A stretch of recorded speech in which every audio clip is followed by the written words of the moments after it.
नमस्कार दोस्तों, स्वागत है आप सभी का आपके अपने YouTube चैनल आचार्य शिक्षा केंद्र में। कैसे हैं आप सभी? आशा है आप सभी बहुत अच्छे होंगे, स्वस्थ होंगे, मस्त होंगे और व्यस्त होंगे। दोस्तों, अभी हमने पढ़ी संधि।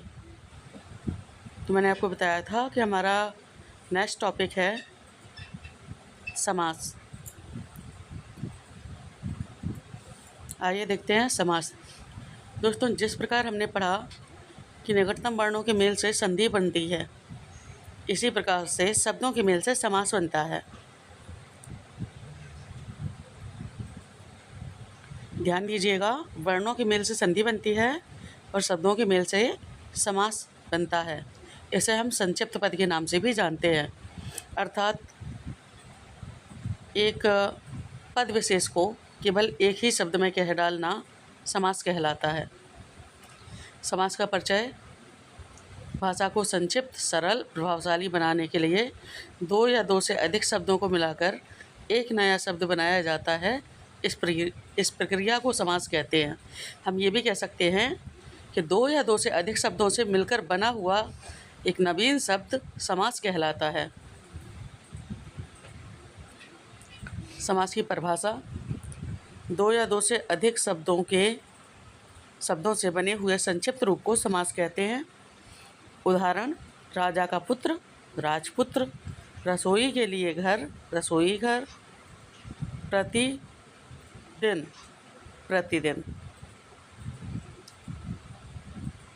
अभी हम पढ़ेंगे समास के भेद। दोस्तों, समास के मुख्य 6 भेद माने जाते हैं। सबसे पहले अव्ययी भाव समास। हमने पहले अविकारी शब्दों की परिभाषा पढ़ी है, तो मैं आपको बता दूं, अविकारी शब्दों को ही अव्यय कहा जाता है। अव्ययी भाव समास के नाम से स्पष्ट है, इसमें एक पद ऐसा होता है जो कभी भी किसी भी स्थिति में बदलता नहीं है। उसी को हम अविकारी या अव्यय शब्द कहते हैं। तो दोस्तों, अव्ययी भाव का पहला पद, अर्थात समास में 2 पद होते हैं। जैसे हमने देखा था अभी, राज और पुत्र, 2 शब्द हुए, राजपुत्र मिलाकर बन गया राजपुत्र। तो पहले आधे शब्द को प्रथम पद तथा दूसरे आधे शब्द को उत्तर पद कहा जाता है। अव्ययी भाव समास में प्रथम पद प्रधान होता है, क्योंकि ये अव्यय होता है। जैसे हम देख सकते हैं, उदाहरण के तौर पर प्रति, यथा, भर, ये तीनों शब्द अव्यय हैं। ये किसी भी स्थिति में बदलते नहीं हैं। दूसरा शब्द उत्तर पद होता है। तो अव्ययी भाव में जो प्रधान पद होता है वो होता है प्रथम पद। जैसे प्रतिदिन, प्रति की जगह पे यहाँ पे हर भी आ सकता है, प्रतिदिन या हर दिन। यथा शक्ति, अर्थात शक्ति के अनुसार। भर पेट, अर्थात पेट भर कर। तो अव्ययी भाव में अव्यय आते हैं प्रथम पद में और प्रथम पद ही प्रधान होता है। आगे बढ़ेंगे। दूसरा समास, दूसरा दिया है हमारा तत्पुरुष समास। दोस्तों, ये समास पहचानना बहुत आसान है। इस समास में दूसरा पद प्रधान होता है तथा दोनों पदों के बीच कारक चिन्ह का लोप होता है अथवा कारक चिन्ह विलुप्त होता है। इसको पहचानने के लिए हमें सीधा सा, जब भी हम समास का विग्रह करेंगे तो उसमें कारक चिन्ह आ जाएगा। उदाहरणार्थ हम देख सकते हैं राजपुत्र, तो हम कहेंगे राजपुत्र, इसका विग्रह करेंगे तो हो जाएगा राजा का पुत्र। अब दोस्तों, का क्या है? का कारक है। कारक अभी हम आगे पढ़ेंगे, मैं कारक भी पढ़ाऊंगी आपको, किंतु आपने पहले भी पढ़ा होगा, लिंग वचन कारक ये संज्ञा के विकार होते हैं। कर्ता ने कर्म को करण से आदि ये कारक होते हैं। तो यहाँ पे राजा का पुत्र का समास है। वनवास अर्थात वन में वास, ये में शब्द भी यहाँ पे कारक विभक्ति है। ग्राम गमन अर्थात ग्राम को गमन, यह भी कारक का ही उदाहरण है। तो जहाँ पे कारक विभक्तियों का लोप हो जाए तथा समस्त पद का विग्रह करने पर कारक विभक्तियाँ दिखाई दें, वो हमारा तत्पुरुष समास होता है। तीसरा है हमारा दोस्तों अब कर्मधारय समास। कर्मधारय में हमें ध्यान देना है, या तो विशेषण और विशेष का जोड़ा देखने को मिलता है, अथवा उपमान और उपमेय का जोड़ा देखने को मिलता है। उपमान मतलब जिसकी उपमा दी जाए, उपमेय जिससे उपमा दी जाए। इसमें दो बातें ध्यान में रखनी है, जोड़ा देखने को मिल जाए, एक दूसरे से जुड़े हुए शब्द होते हैं, इनका जोड़ा देखने को मिल जाए तो यहाँ पे हमारा कर्मधारय समास होता है। उदाहरणार्थ नील कमल अर्थात नीला कमल, या हम ऐसे भी कह सकते हैं नीला है जो कमल, या नीला है कमल जो। महापुरुष अर्थात महान है पुरुष जो, अथवा महान है जो पुरुष। सज्जन जिसका विग्रह होता है सत्यजन, अर्थात सच्चा है पुरुष जो, अथवा सच्चा है जन जो, सच्चा है जो जन, वो सत्यजन हो जाएगा।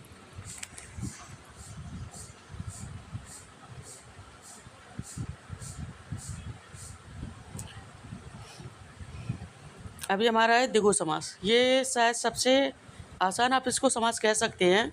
इसका भी पहला पद प्रधान होता है, और जो पहला पद होता है वो संख्यावाची होता है, अर्थात प्रथम पद में संख्या आती है। संख्या मतलब गिनती। अगर आपको पहले पद में गिनती दिख जाए तो आप समझ सकते हैं कि ये हमारा द्विगु समास हो सकता है। हो सकता है इसलिए क्योंकि एक और भी आएगा, हमें मिलेगा आगे समास, जिसमें संख्या आ जाती है कभी कभी, किंतु सबसे ज़्यादा संख्याएं जहाँ पे आती हैं वो द्विगु समास ही होता है। इसमें संख्याएं आती हैं तथा इन संख्याओं का कोई विशेष अर्थ नहीं होता है, नॉर्मल गिनती आ जाती है। जैसे त्रिभुवन 3 भुवन, सप्तऋषि 7 ऋषि, चौराहा 4 राहों का समूह। इसी क्रम में दोस्तों हमारे पंच परमेश्वर आ जाएगा। इसी क्रम में हमारा त्रिफला आ जाएगा, अर्थात 3 फलों का समाहार। पंच परमेश्वर अर्थात 5 पंच। द्वंद्व समास द्विगु समास की तरह ये भी हमारा बहुत सरल होता है। इसमें दोनों पद प्रधान होते हैं और दोनों के बीच समस्त पद में देखेंगे तो हमें एक योजक चिन्ह मिल जाता है, और अगर विग्रह करके देखेंगे तो इनके बीच में और, तथा, या आदि शब्द आते हैं। उदाहरण के तौर पे देखेंगे समस्त पद में माता पिता, तो बीच में हमारा योजक चिन्ह लगा है, दिन रात योजक चिन्ह लगा है, सुख दुख योजक चिन्ह लगा है। किंतु यदि हम विग्रह करें तो विग्रह करने पर देखिए माता पिता का माता और पिता, दिन रात का दिन और रात, सुख दुख का सुख और दुख।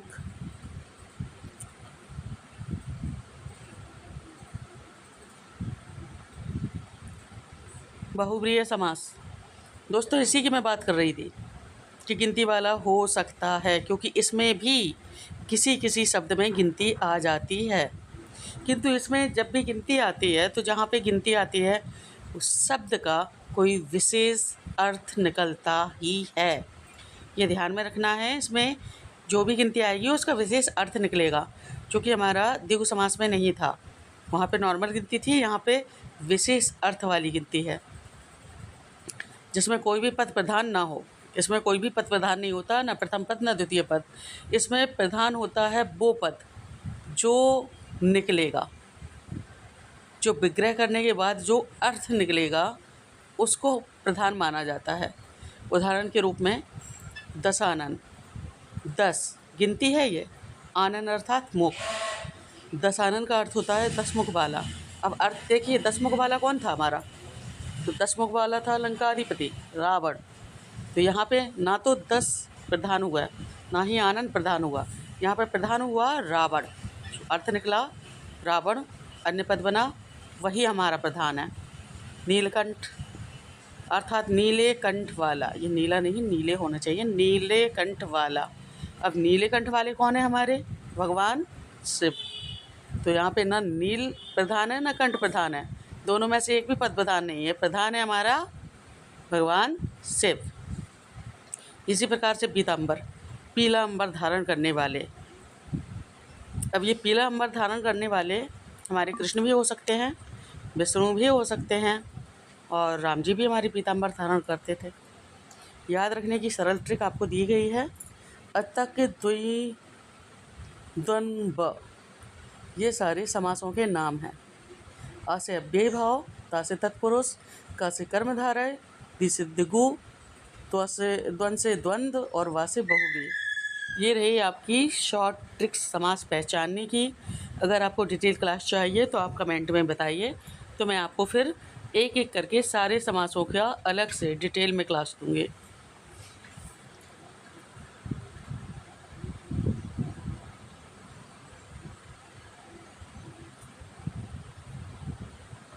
यदि नहीं चाहिए तो कोई नहीं, मैं आगे बढ़ जाऊंगी।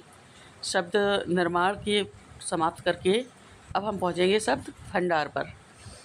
तो अगर आपको डिटेल क्लास चाहिए है समास की तो आप प्लीज़ कमेंट करें। वीडियो में अंत तक रहने के लिए धन्यवाद। चैनल को सब्सक्राइब करें। वीडियो पसंद आया हो तो लाइक करें, शेयर करें अपने दोस्तों के साथ।